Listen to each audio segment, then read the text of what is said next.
So, because a lot of what you're saying, I think, is the part that, for me personally too, even though I listen to you all the time, that's hard, is how do you make that shift from thin air? If you are, let's say that it's your financial situation that isn't working for you, or your relationship isn't working for you, or you hate your job, how do you change your vibration when everything around you isn't working? Do you know what I'm saying? I think that idea is difficult for people, and for me sometimes. Yeah. Like, how do you? Because you're saying you have to take yourself off the subject that's hindering you. So you want to distract yourself momentarily. Do anything to distract yourself. It's kind of like if you're going the wrong way, doing 100 miles an hour. You certainly don't want to make a U-turn once you realize you're going the wrong way. You want to slow it down. So do whatever you can to distract yourself. But one of the ways to distract yourself is to realize you're never going to get this done, so don't race to get it done. And in that moment, you relieve yourself of that opportunity, because it's not about achieving anything, and this is certainly not about making yourself better, because you can't improve yourself, but you can raise to different levels of vibration. Because for one to actually have to improve themselves, they would have to defeat the place that they were to begin with, and that doesn't work.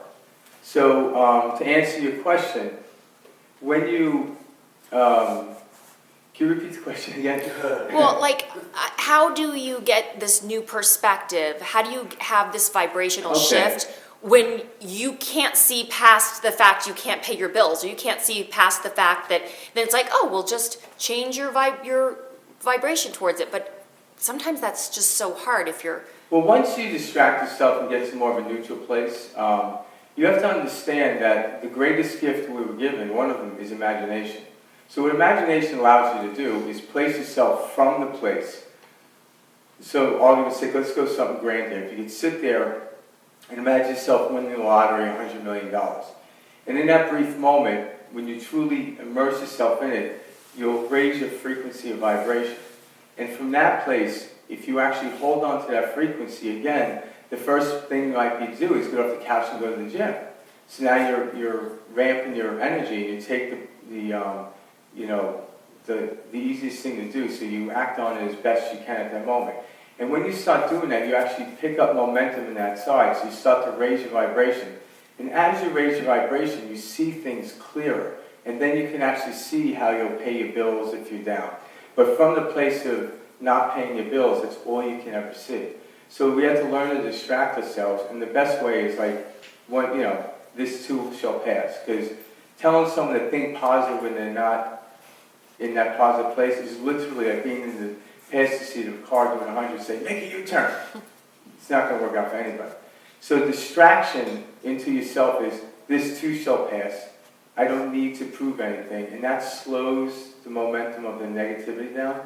And then from that place, utilize your imagination to what it is you want to do.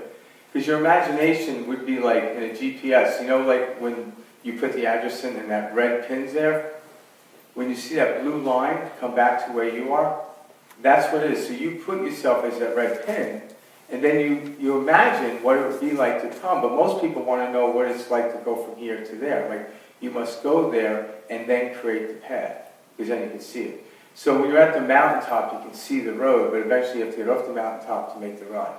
But most people try to do it from the valley, and you end up just pulling over. You don't move at all. So you imagine... Did you have a question? No, wait. No? Do I have to go up in the hot seat? Yes, you do. I do? Oh, no, you don't. No. You don't. No, I understand the strategy and what the goal is, but I would like to hear more like tactics and how to determine to be able to focus. Like, is it like writing?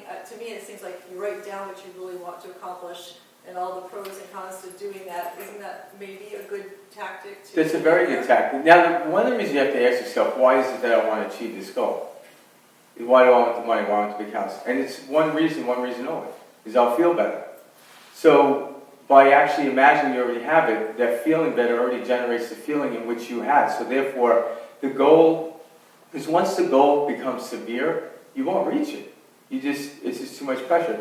But look at anything that you achieve every day. Like, and I'll say this, we'll all laugh at it, but if I wanted, a bushel of bananas, I actually literally have to imagine myself walking into whatever supermarket to get it. Now, that's random or it's trivial here, but for someone, say, in like Cambodia, it isn't. To them, it'd be the same as them getting $1 million. So we already have this built in us, but we've already exhausted that imaginative property, so now it's a given.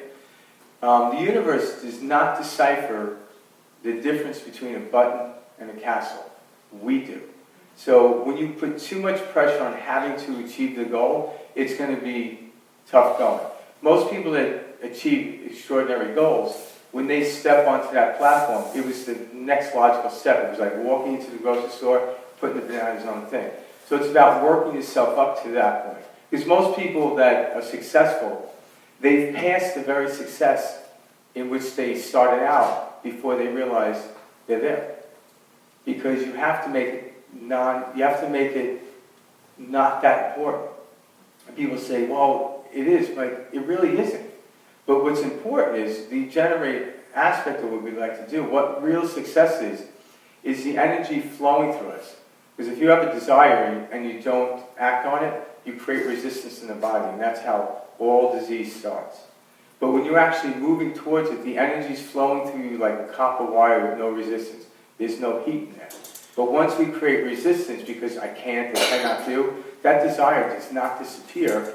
So the energy that's flowing through you, you have a natural frequency in every human being. Once you disregard that, that's when you start to suffer. So it's not the goal, or not reaching the goal that doesn't make you suffer, it's not moving. It'd be like revving up a car in the driveway, but not putting it in drive. You would blow the engine eventually. And that's what we do to ourselves.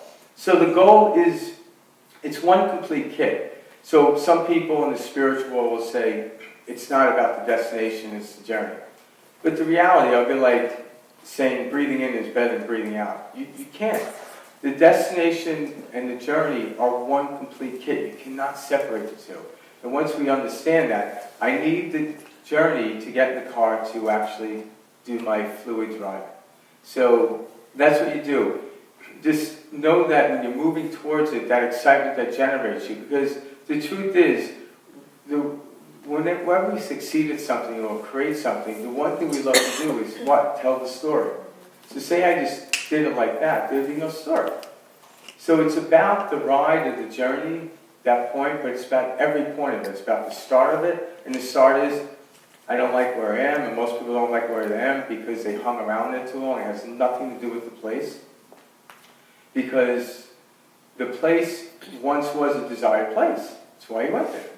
But what happens is too often we don't have the ability or capacity, we don't believe that we can move further, so we hang out in that place too long and then we start to hate that place. And when you hate against something, it just keeps you in that mode. So when you understand the fact that you got here, why can't you get here? But sometimes if the goal and where you are is too far away, the overwhelmment occurs. So if I was, say, going to San Diego and somewhere in Carlsbad, and I had to know when to make the left when I got to Carlsbad, but I'm still in Phoenix, that will overwhelm me. So I can't know that. I just need to know what first turn I have to do. And when you start getting on the momentum of doing it, you actually start feeling the energy, and then you can see the possibility. You can see it without actually seeing it. You can feel it. And then as you get closer to it, then you get more specific. So when you're far away, keep it general. When you get closer, you get specific. Because it is about just allowing energy to flow through us, and your desires want that. So different anxiety type stuff. So like anxiety isn't really a bad thing. Anxiety is the same energy as excitement, but you don't think you can do it. Depression is a despair thing, but depression can be looked at as good as well, because if you look at the word depression, it means I'm depressing from this moment that's killing me. The problem with depression is people, when they're in a depressed state, they're safe. But when they come out, they're doubting and they're doing this depression cycle. When you depress, it's like running out of gas going the wrong way. Well, once I pump it up, I can turn the car around and go the other way. You just have to step outside of that moment. And you have to know that it's possible. Because everyone knows there's no place you can't get to on the planet from where you are to where you want to go.